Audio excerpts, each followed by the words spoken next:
What's going on, everyone? I'm Sparta with Ark Ventures, and I'd like to welcome you to our research channel. Here we'll be publishing free, in-depth research on new and upcoming crypto projects, so be sure to subscribe. Today we'll be covering NetVRk, a VR platform that we believe could challenge Decentraland's status as the de facto blockchain video game. As per usual, all of the research and opinions contained in this video are intended for educational purposes only, and do not constitute financial advice. Let's get started. Before we dive into NetVRk itself, it's important to understand the current state of the VR industry. Even though VR arguably started with Morton Heilig's Sensorama machine, virtual reality as we understand it today didn't really hit the mainstream until the late 2010s.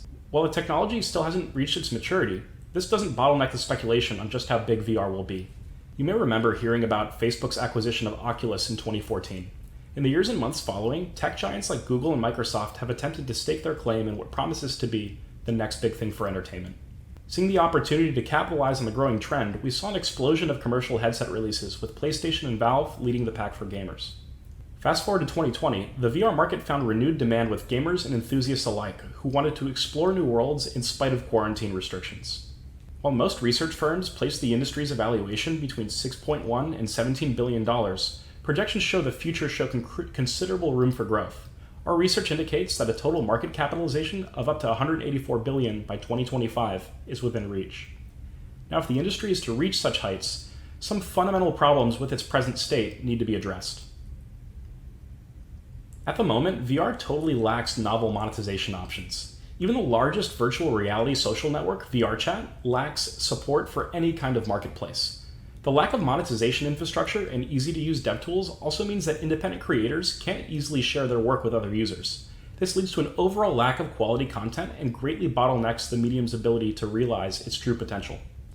Advanced and often proprietary technical knowledge is needed to create VR assets. This makes content generation inaccessible and keeps the casual gamer from being able to contribute in any kind of meaningful way.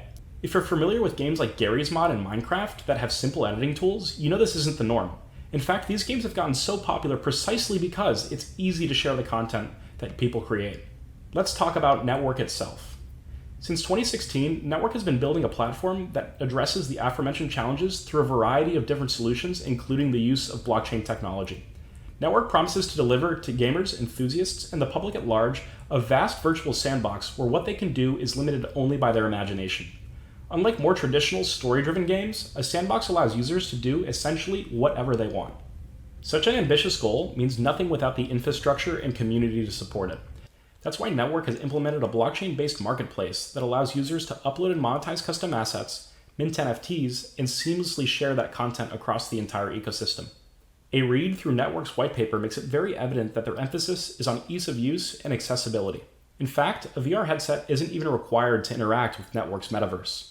They also promise to deliver powerful tools for creators, such as enabling assets to be ported from Unreal Engine 4, and a suite of tools that enables users with no technical knowledge to create content as well. Now let's see who can benefit from everything the NetVRk platform has to offer. First is content creators and advertisers. In addition to easily uploading and monetizing their content, users will also have the ability to advertise across the NetVRk marketplace. Whether you're renting your virtual land for events, offering a unique service, or selling rare NFTs, you'll be able to let everyone know. Up next is developers. Creating assets for NetVRk is a breeze. Any add-ons, plugins, or even standalone games built using Unreal Engine 4 can be ported into the metaverse. Developers simply have to adhere to certain performance requirements and templates. Businesses can also benefit. Thus far, no VR game has supported functionality that allows businesses to reach the platform's users at scale. NetVRk aims to change that by offering firms the means to place their products and ads directly into the game world. In a similar fashion to its competitor Decentraland, NetVRk will also allow its users to buy and sell virtual real estate. Last but not least, we have gamers and enthusiasts. In the tradition of social and sandbox games, NetVRk enables gamers to congregate in virtual spaces, socialize, and make friends. What sets NetVRk apart from its competitors is the suite of creative tools that empower users with no pre-existing technical knowledge to terraform the environment around them, build complex structures, and create their own games. Speaking of competition, let's take a look at how NetVRk's suite of features compares to other blockchain VR projects. Here we can see how NetVRk fares against its competitors. Each one of these blockchain games has the same goal: to capture a user base, cultivate platform loyalty, and grow the number of active users over time.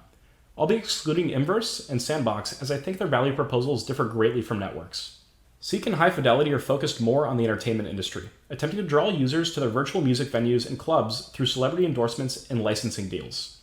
Since their respective launches, this approach has failed to capture gamers, and in our opinion, VR isn't yet mainstream enough to support that strategy.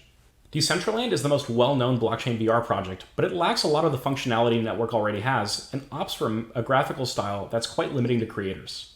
Despite its impressive $1 billion market cap and Atari partnership, Decentraland's traffic typically hovers around 200 users a day with the occasional spike to 400. Not included in this chart is VRChat, the world's most popular VR social app. While VRChat lacks a native marketplace, sandbox features, NFTs, and almost everything else on this chart, it greatly outpaces every project in the space due to its loyal community and thriving content creation scene. In November of 2020, it peaked at 24,000 concurrent users, showing us the most valuable component of a VR platform is not the tech, but the community itself. Still, we believe that Network's monetization approach, emphasis on user-generated content, and suite of sandbox tools positions it ahead of the pack in the VR gaming space. These fundamentals will combine to create an all-in-one virtual reality experience that users, developers, and businesses won't be able to ignore.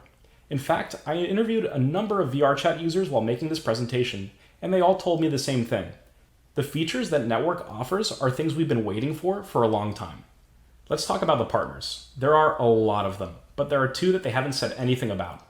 On the right, we can see Polygon, formerly known as Matic, which has been receiving a lot of attention lately as its price skyrocketed for most of May. Polygon is the world's leading Layer 2 solution for Ethereum, and I expect Network will be making use of their instant transaction throughput, cheap fees, and scalability. Here's the big one on the left, SingularityNet. If you're not familiar with Singularity, it's the definitive artificial intelligence blockchain developed by Dr. Ben Goertzel. Dr. Goertzel is heralded as a genius in the field of AI and is best known for creating the Sophia robot, which you can see here. I can think of plenty of use cases. AGI's AI could power procedurally generated worlds, NFT minting, and NPC interactions. As of right now, we don't know what this means for Network, but I know one thing, and that's whatever it is, it's not priced in. Let me know if you can think of any additional applications in the comments. Finally, let's finish with Network's tokenomics. Here we can see a comprehensive overview of how Network has decided to distribute their tokens. The platform utilizes an ERC20 token, which provides users with the ability to use Network's marketplace.